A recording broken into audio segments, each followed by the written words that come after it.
Hola a todos, mi nombre es Enrique Holgado y soy uno de los fundadores de Cepo. Hemos querido lanzar una serie de entrevistas llamadas En la mente del hacker para concienciar al público sobre la importancia de la formación en temas de ciberseguridad y para que de alguna forma todos seamos un poco más conscientes de los riesgos que el mundo digital tiene y cómo podemos enfrentarnos a ellos. En la mente del hacker es una serie de entrevistas con expertos que nos contarán sobre una experiencia personal, sobre un ciberataque, cómo se resolvió, y lo vamos a intentar hacer con un lenguaje cercano y sencillo, sin términos técnicos, para que todos los que estamos al otro lado podamos entenderlo. Hoy tenemos con nosotros a Raúl Guillén. Hola Raúl, ¿qué tal? Muy buenas, encantado de estar con vosotros. Raúl es Cyber Security Strategy Director en Trend Micro, colaborador y conductor de la sección Yo no soy hacker en Radio y Teleeconomía, vicepresidente de comunicación y portavoz de la Asociación Internacional de Víctimas de Ciberestafas y Criptomonedas. Bueno, creo que podría seguir hasta un rato, ¿no? Cuéntanos un poco pues, tu recorrido y quién eres, bueno, quién eres tú, ¿no, Raúl? Bueno, mi recorrido, las canas no me las pinto, ¿no? Yo empecé muy joven en esto de la tecnología y luego más adelante la ciberseguridad. Hace más de 25 años, 27, 28 años que estoy trabajando ya en tecnología, en distintos puestos, ¿no? Primero trabajé más en cliente final, en labores de dirección de infraestructuras y áreas técnicas. De ahí cambié a integradores en áreas de dirección técnica y luego posteriormente director comercial. Y en los últimos 5 años estoy trabajando en Trend Micro, primero con un rol de director de alianzas y recientemente hemos cambiado el rol, he cambiado el rol a un puesto más de estrategia y más asociado a la comunicación y a la divulgación y a la redefinición de las estrategias de ciberseguridad de nuestros partners y clientes. Con lo cual, pues muchos años de recorrido y más de 10 años en ciberseguridad en concreto, ¿no? Cuéntanos qué hace Trend Micro y dentro de Trend Micro, ¿qué haces tú específicamente? Aunque ya nos has dado alguna pincelada. Pues Trend Micro es una compañía especializada en ciberseguridad, de las pioneras en el mundo de ciberseguridad, 35 años de historia en el contexto tecnológico de ciberseguridad, pues es la historia de la ciberseguridad. Y es un proveedor de plataformas de ciberseguridad unificadas. Nace alrededor, en origen, de la protección más del endpoint, en el concepto de los antivirus, y va evolucionando según van cambiando las necesidades de los entornos productivos y de los entornos corporativos, ¿no? Una protección muy basada en esa visión holística, en esa detección y respuesta extendida, en el intentar dar una respuesta unificada a la protección de cualquier activo tecnológico, ¿no? Un poco nuestro lema es la protección del mundo hiperconectado, ¿no? Al final es cualquier entorno productivo, ya sea en la parte del mundo más de tecnologías de la información, como los entornos de infraestructura crítica, entornos industriales, entornos OT y cualquier proceso, al final tiene activos que hay que proteger. Entonces, Trend Micro es especialista y tiene un foco exclusivamente en estas áreas de proteger el mundo hiperconectado. Como te decía, 35 años de historia, 8.000 empleados a nivel global. Somos una compañía que cotiza en el índice Nikkei, pero luego tiene los heads entre Dallas, Taipei y Canadá, los centros de investigación, con lo cual una compañía muy plural, muy global y muy multicultural. Nuestra dueña, la CEO, o nuestra fundadora, Eva Chen, es taiwanesa, pero vive en California, con lo cual esto hace que tengamos una visión muy extendida de los riesgos. Eh, Te puedes imaginar, ¿no? De Standard Poor's, pues el 80% son clientes nuestros, de IBEX 35 en lenguaje y en mercado nacional, tres cuartos de lo mismo. Tenemos esa visión muy global que nos permite además tener una aproximación mm, holística de la problemática de la ciberseguridad.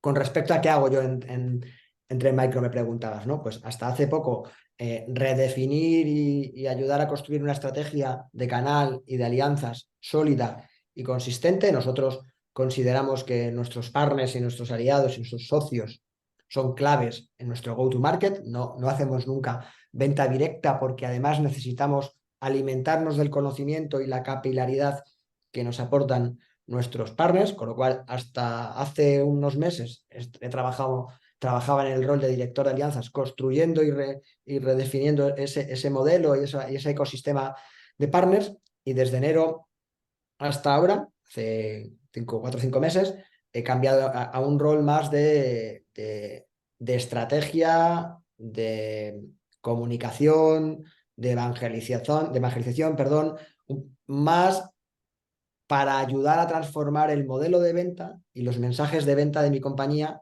muy cerca de las necesidades de los partners y del cliente final, ¿no? El puesto que se llama director de estrategia de ciberseguridad en inglés, fundamentalmente es una declaración de intenciones. Queremos ayudar a los CIOs, a los C-levels, a los CISOs, a negocio, a entender los riesgos de ciberseguridad y a definir estrategias que sean eficientes desde el punto de vista económico y desde el punto de vista operativo. Al final es acompañar y ayudar a nuestros partners y a nuestros clientes en ese proceso de transformación y de elevar el nivel de madurez de la postura de ciberseguridad de sus compañías, que además es muy necesario no solamente por motivos económicos y por motivos productivos, sino por compliance, NIS2, regulaciones, lo que está exigiendo normativas tipo DORA. Al final tenemos que ayudarles también a estar preparados para las demandas del mercado, las demandas regulatorias y la productividad y la eficiencia operativa, ¿no? Entiendo que este nuevo puesto es el que un poco el que te ha traído aquí, ¿no? ¿Por qué has decidido venir aquí a nuestro pequeño podcast a compartir tu conocimiento?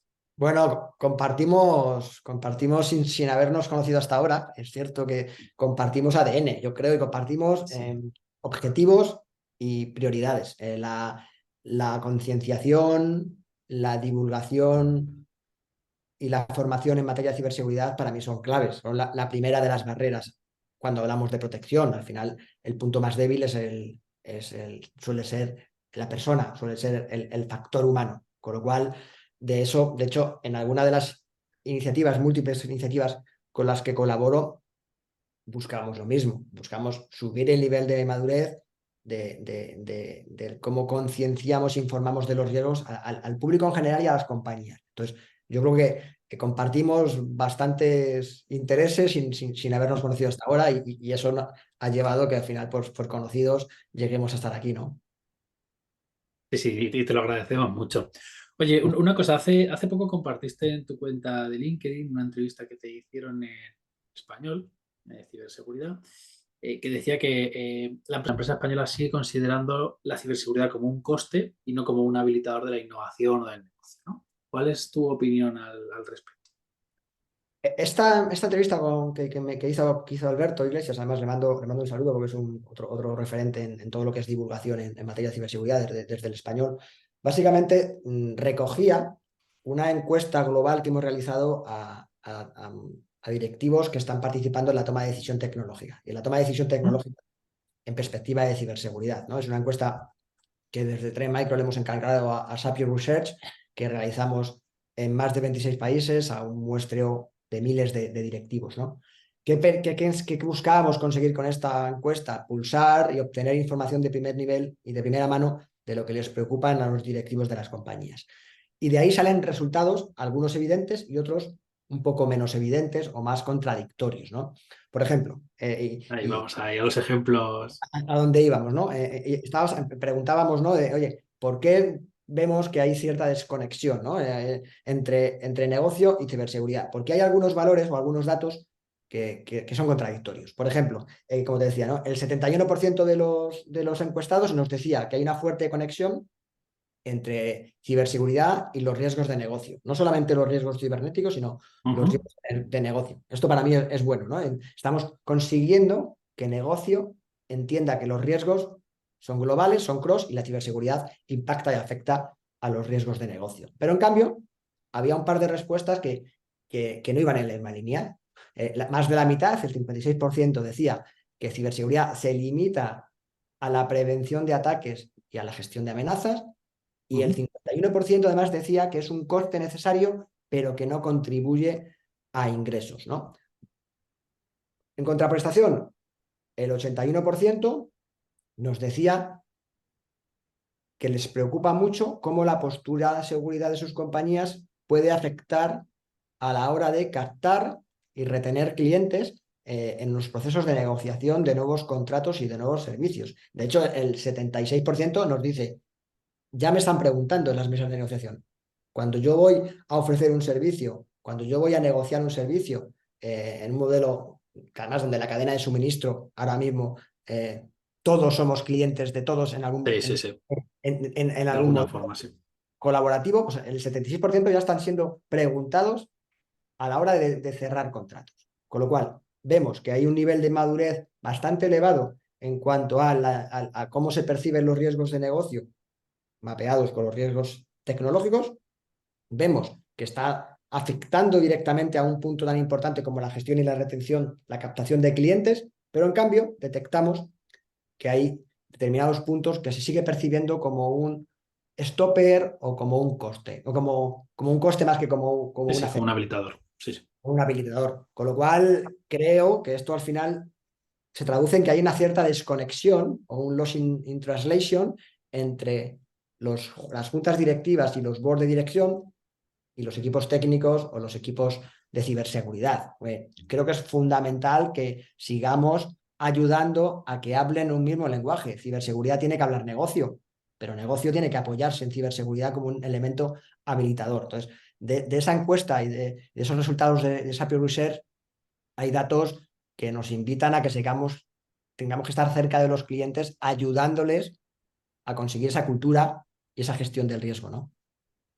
De hecho, bueno, cada vez más nosotros tenemos clientes que nos preguntan, oye, ¿y con vuestras herramientas podemos probar a nuestros proveedores? Porque lo que se encuentran es que a veces la amenaza viene de fuera.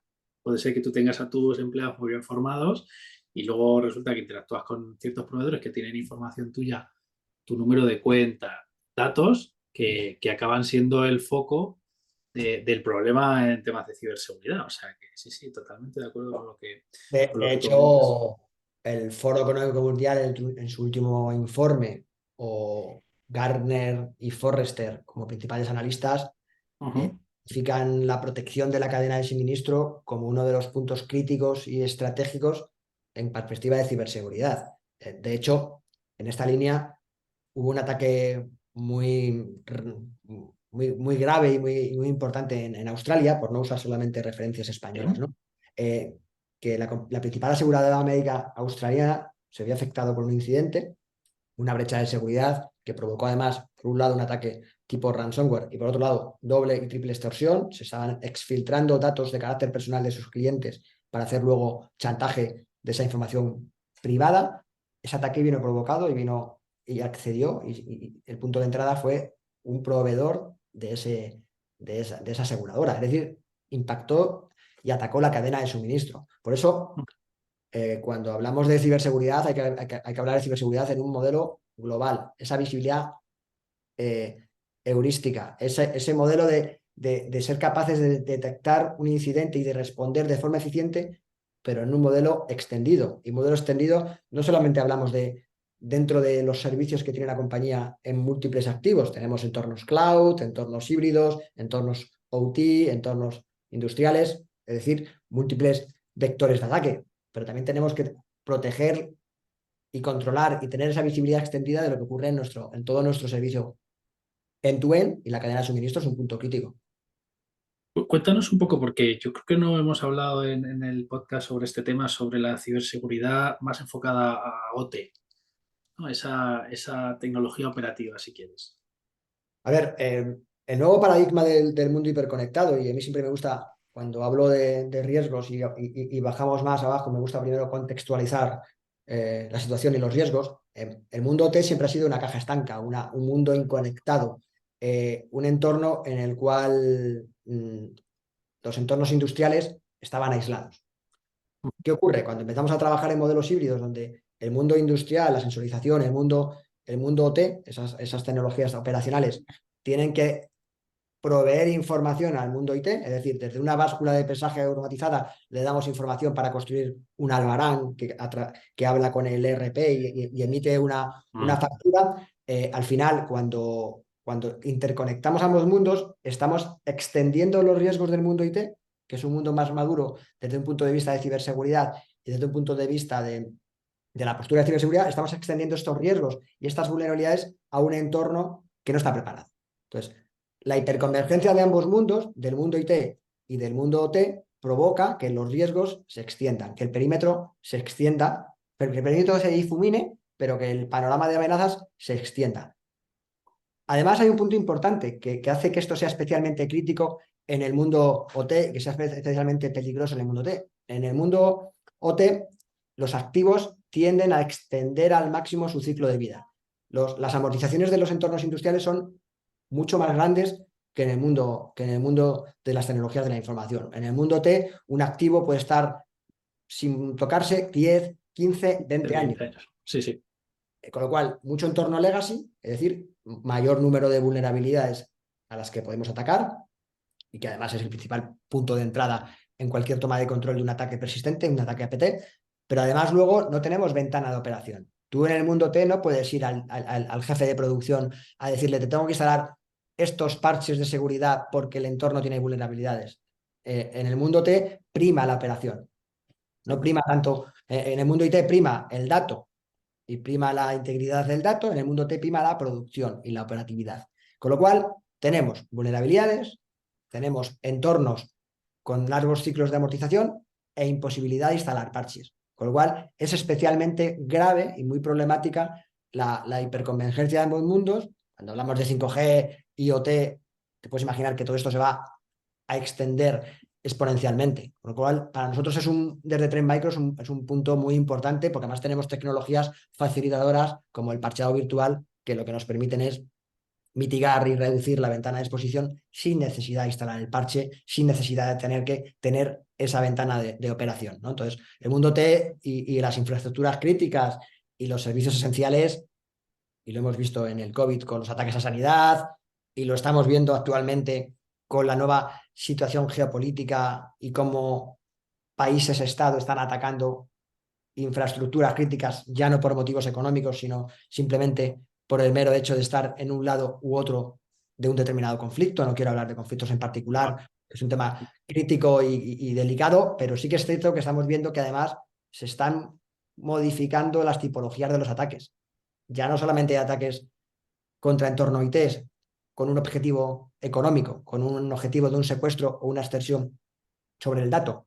Hay ataques de denegación de servicio y hay ataques contra infraestructuras críticas y servicios esenciales que buscan otro tipo de objetivos no económicos y más políticos o más geopolíticos, ¿no? Es por eso muy importante que gestionemos el mundo OT y el mundo de las infraestructuras críticas en una perspectiva distinta. Yo soy miembro de la junta directiva de la International Society of Automation, la ISA, que ayuda mucho a definir estándares, procedimientos y metodologías de seguridad industrial, y ahí ponemos siempre la tilde, ¿no? Cuidado con la seguridad de los entornos OT, cuando además incluimos ese nuevo paradigma del mundo hiperconectado y la hiperconvergencia o la convergencia de los mundos IT y los mundos OT.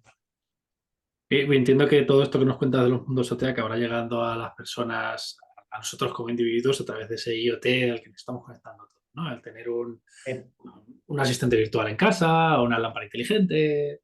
Lo tenemos en casa, lo tenemos en los smart metering que nos miden el consumo de agua y el consumo de luz, lo tenemos en las depuradoras que están regulando el nivel de cloro y de cal dentro del agua, lo tenemos en las producciones eléctricas, pero lo tenemos en el delivery, en el retail, por supuesto en la informática o en la tecnología doméstica, ¿no? Tenemos todo, seguramente, alarmas, sensores de calefacción, de clima. Tenemos todo esto más de lo que nos pensamos.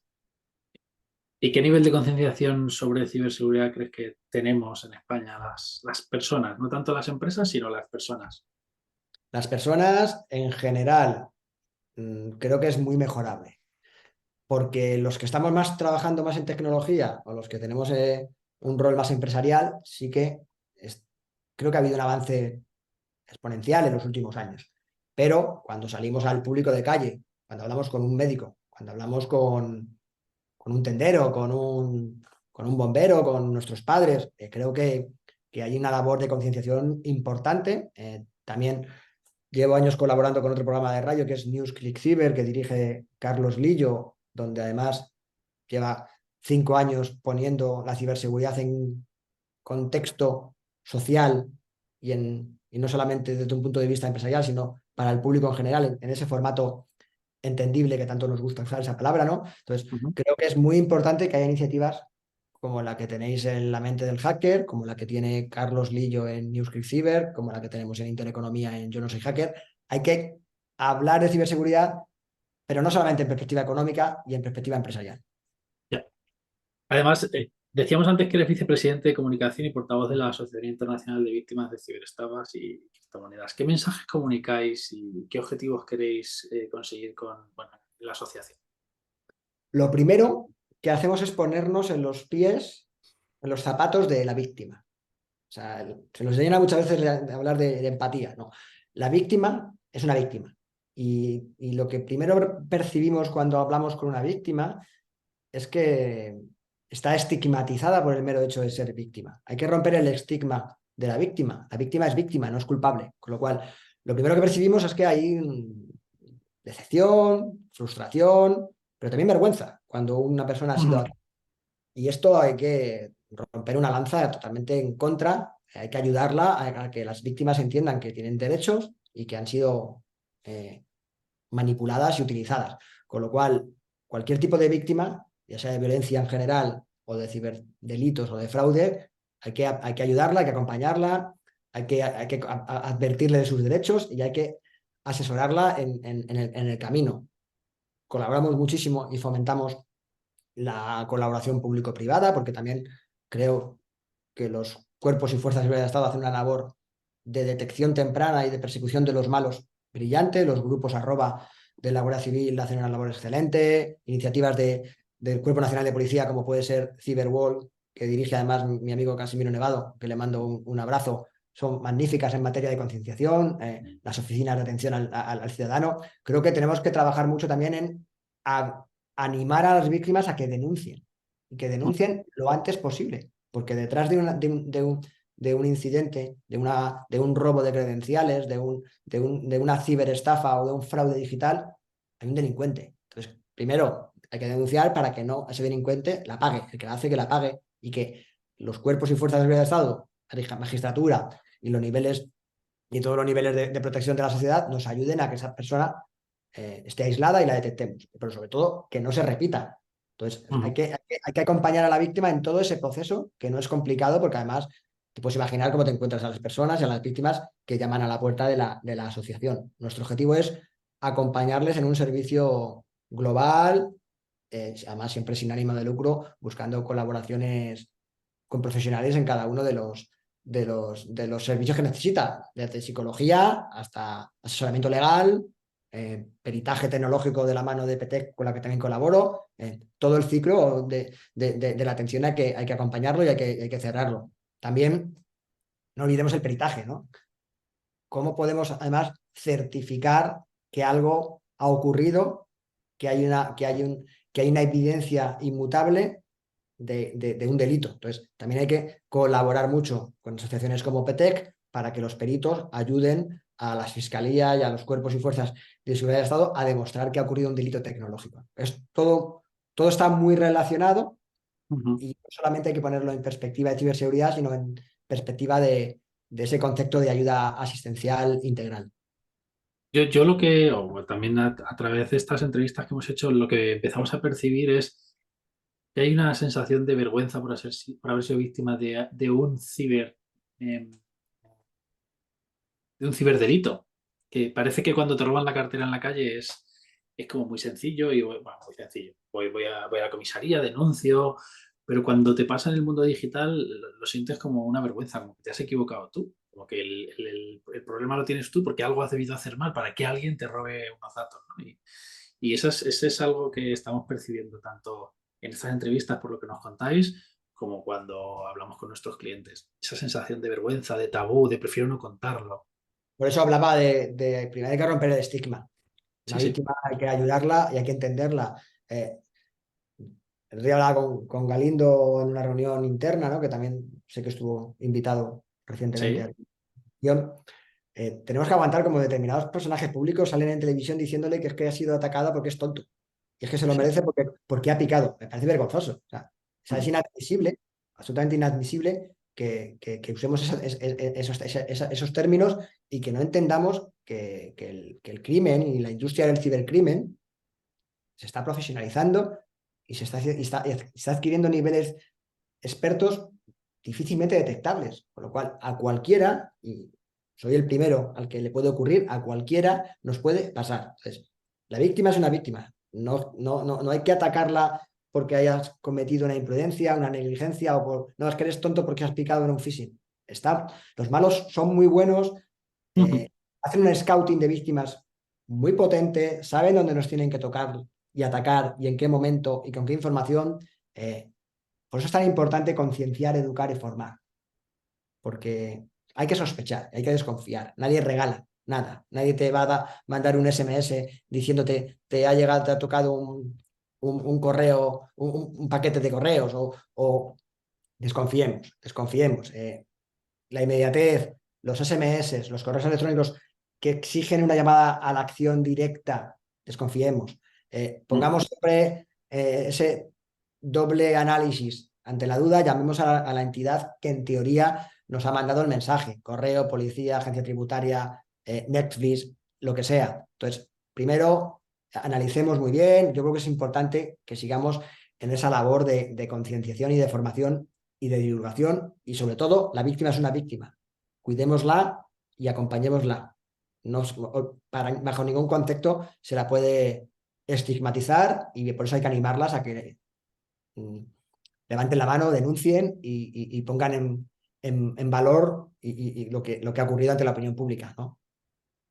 Y ahora que has hablado tú de Juan Carlos Galindo, del informe Galindo, ¿no? Sé que eres conductor, y además ya lo hemos comentado, ¿no? De la sección de Yo no soy hacker. ¿Qué has aprendido de esas intervenciones en el programa? ¿Tienes algún caso curioso que quieras compartir con nosotros? A ver, yo lo que veo es que en primer lugar no estamos solos, es decir, ¿no? Hoy Ujú. es el 4 de mayo, ¿no? En May the Force Vi el be with vídeo. you.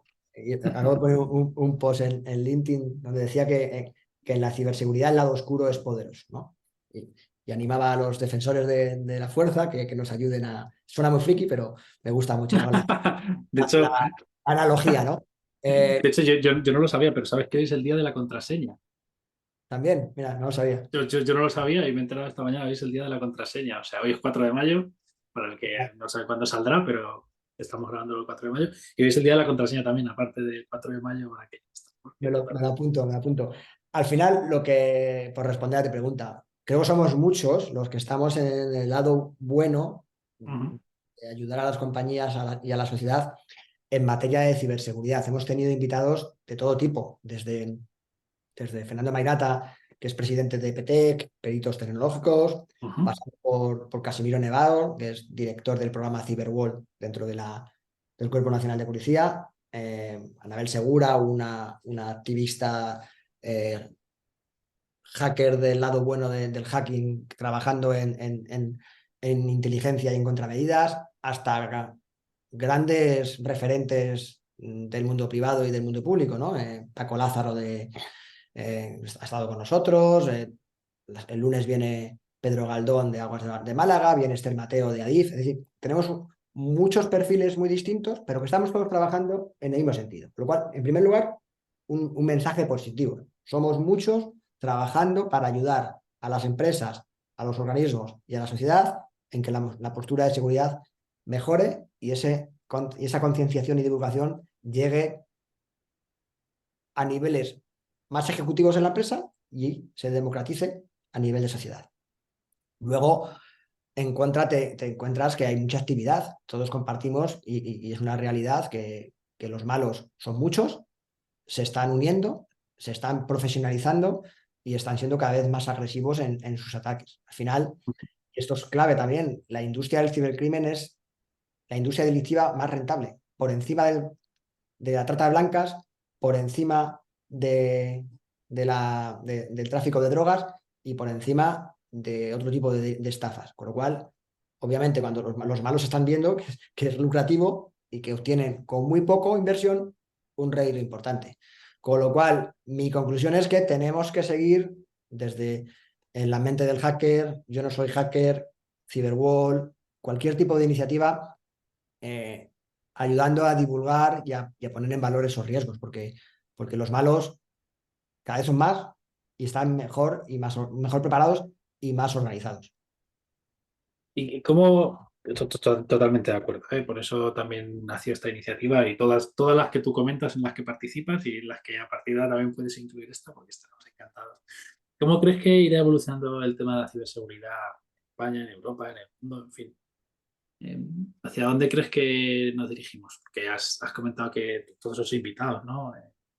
Que lleváis en la mente del hacker, al final son referentes y entiendo que de alguna manera tienen que velar por la seguridad de la sociedad, ¿no? ¿Cómo crees que Yo va a evolucionar?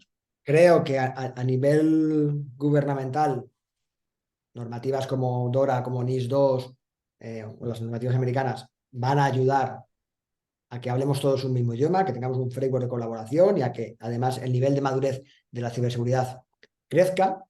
Por otro lado, las compañías, los gobiernos y las instituciones están incrementando de forma drástica sus partidas de inversión en materia de ciberseguridad y empiezan a hablar un lenguaje donde la ciberseguridad impacta a negocio y ayuda a negocio, es decir, la ciberseguridad va a ser un elemento común a todos y cada uno de los habilitadores de negocio.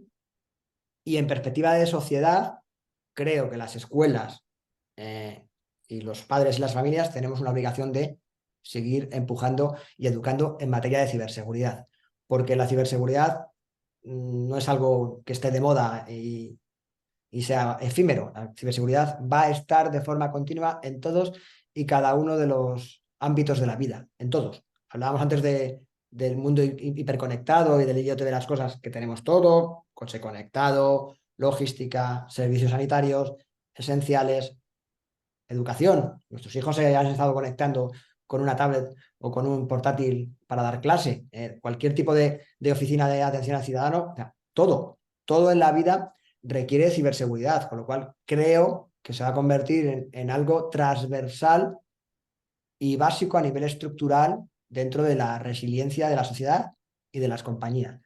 Animo además a quien nos escuche, estudiantes en edad temprana, chicos jóvenes, que se acerquen a la ciberseguridad. Necesitamos muchos profesionales, hay una brecha de talento inmensa.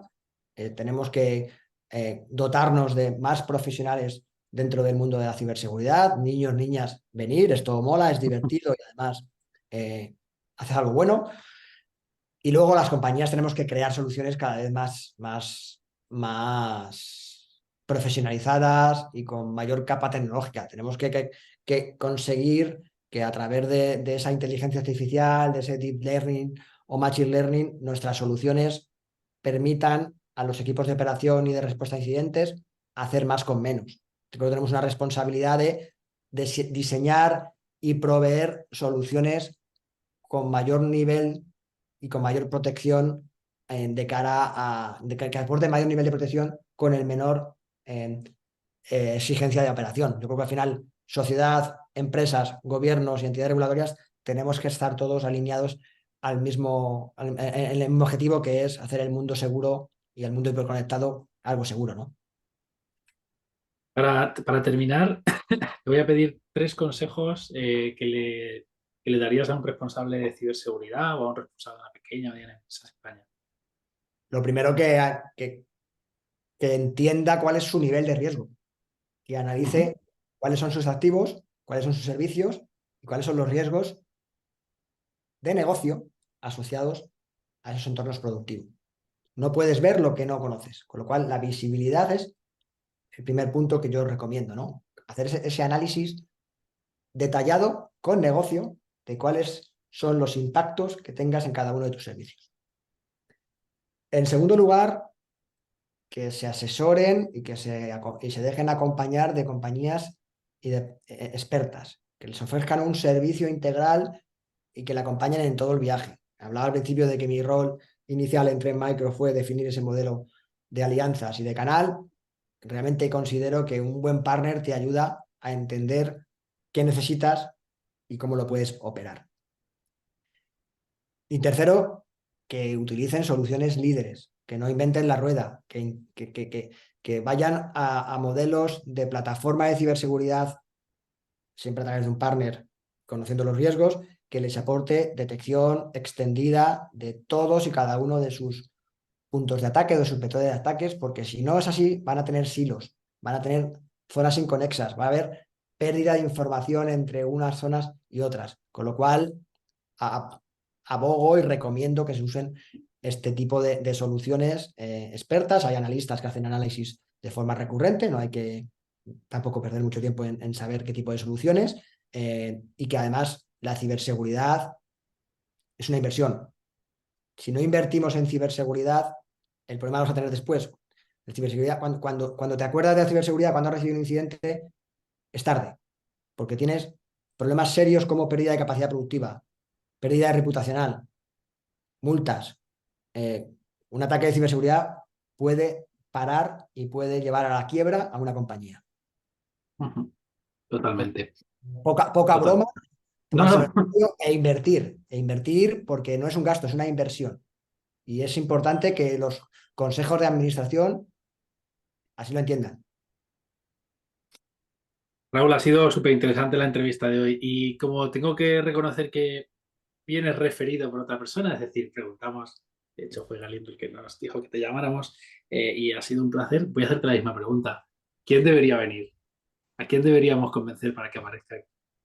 Yo creo que, a ver, yo sé que eres manchego, eh, y hay un par de personas manchegas que una de ellas no es hacker y está más en labores de negocio, pero sí que entiende que la ciberseguridad es un habilitador, que es Javier Espadas, que es el director de tecnología del Museo Thyssen, Ujú, manchego como tú, y el otro podría ser Andrés Ramírez, que es también CISO de un banco privado, dependiente de un gran banco internacional que también tiene una visión de negocio. Esos dos pueden ser un buen punto de entrada. No sé si estarán disponibles y si les apetecerá, porque les acabo bueno, de meter en un embolado. Otros también, como Fernando Mairata, que te hable también de la colaboración público-privada y cómo están ellos desde PETEC ayudando a los jueces y a los fiscales y a los cuerpos de seguridad del Estado a dar esa respuesta más desde un punto de vista social, también puede ser muy interesante, ¿no? Te he dejado dos manchegos, y venga, más, menos asociado a negocio y más a labor social. venga, pues me los apunto y vamos a intentar contactar con ellos y si no te pediremos que nos eches una mano para convencerlos. Por supuesto, un placer ayudar y ya sabes que, ya te lo he dicho, estamos en el mismo lado y como dijo Humphrey Bogart en Casablanca, este es el principio de una maravillosa amistad. Bueno, Raúl, muchísimas gracias. Lo mismo te digo, bienvenido eres cuando quieras y nada, esperamos que vaya todo genial. Gracias. Gracias.